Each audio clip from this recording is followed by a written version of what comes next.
Welcome back, friends. We left off with a little teaser on Dark Night of the Soul, and we're going to very much come back to that moving forward. So, as you know, we're want to do, we're going to define a term. This is from Merriam-Webster. What is a garden? A plot of ground where herbs, fruits, flowers, or vegetables are cultivated. 2, a rich, well-cultivated region. So it's, and 3, so one specific, broad, and now very small, a container such as a window box, planted with usually a variety of small plants.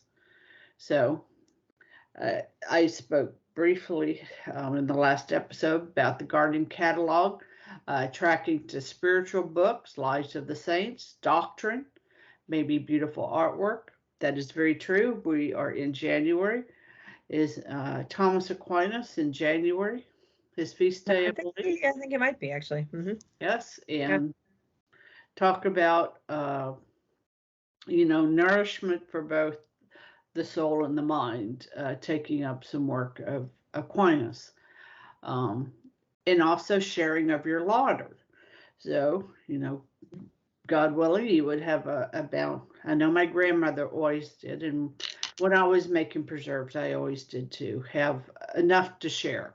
It's enough for your family, and it's enough to share. That aspect of friendship and the personal touch, because it's not just a head thing, looking at books or ideas, but also that engagement with other people. Both sharing of what you have, but also hearing what their experiences are. Yeah, that's one of the Aristotelian keys to happiness, right? That you have enough for yourself and more with which to be generous. And so bounty should always, this goodness that is being brought forth generally is overflowing, right? I mean, there's even the independent gardener who starts planting tomatoes finds that he has a difficult time keeping up with consuming that which he's bringing forth, right? Because God and even that which he makes can't be outdone in generosity. So from one seed, you think about something as simple as that, from one seed, from one tomato, the begetting, the amplification of goodness is something really to see that parallel between what is a physical concrete reality of recognizing an individual seed that grows forth into a big plant, right? The mustard seed that grows into a shrub big enough for the birds to put their nests in it. And with the same thing with a small amount of grace that is tended and watered and given that same level of care, one can only imagine the amplitude. If a seed can bring forth that amount of natural goodness, how beautiful it would be to be able to visually behold the goodness that can be brought forth from the amplification of the grace. Exactly right. Exactly right. So to move this analogy forward with some action, hope needs a plan, because as we know from Proverbs 13:12, hope deferred makes a heart sick.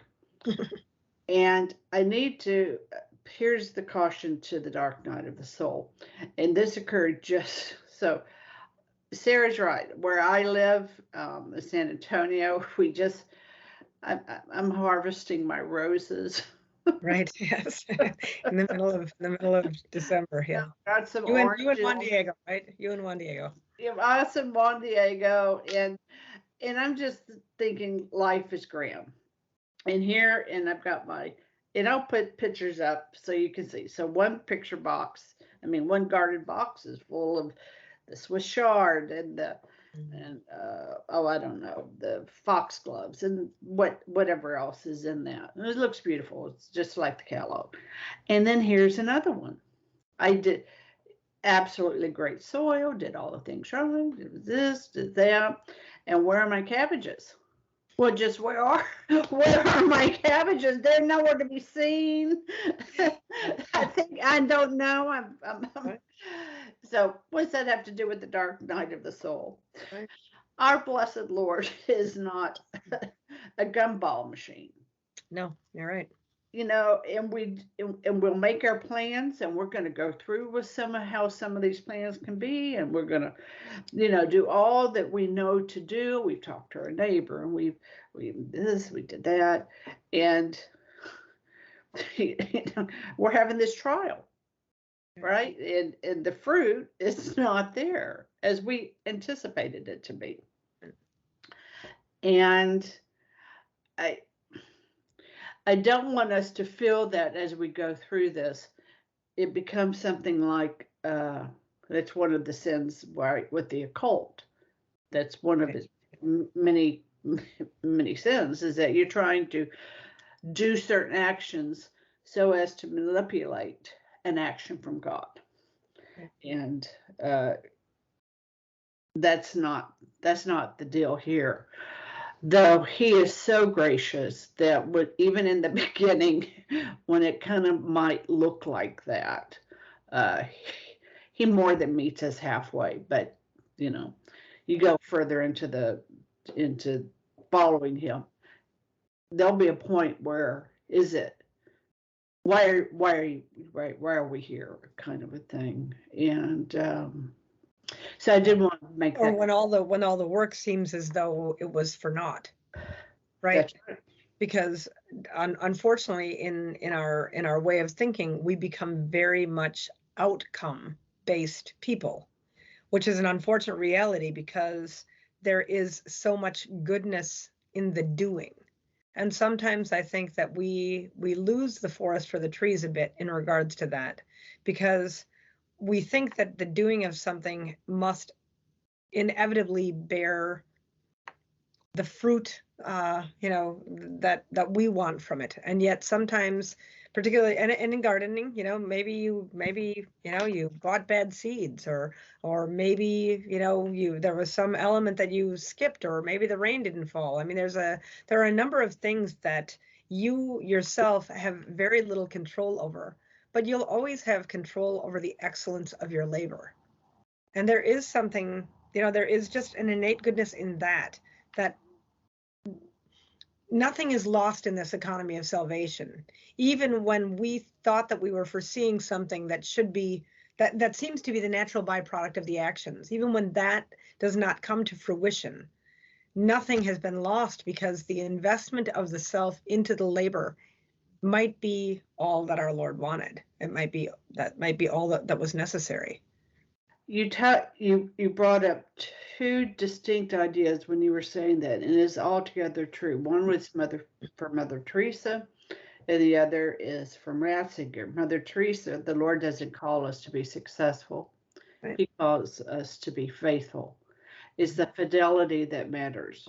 And Ratzinger, he had the insight, and it wasn't too long ago, I was having this very conversation with others on how the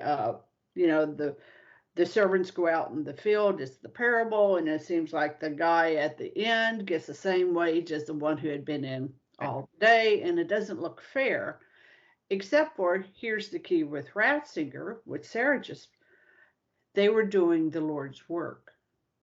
They were laboring with the Father, right? The elder son had spent all his life working with the Father while the young son was profligate. Yeah.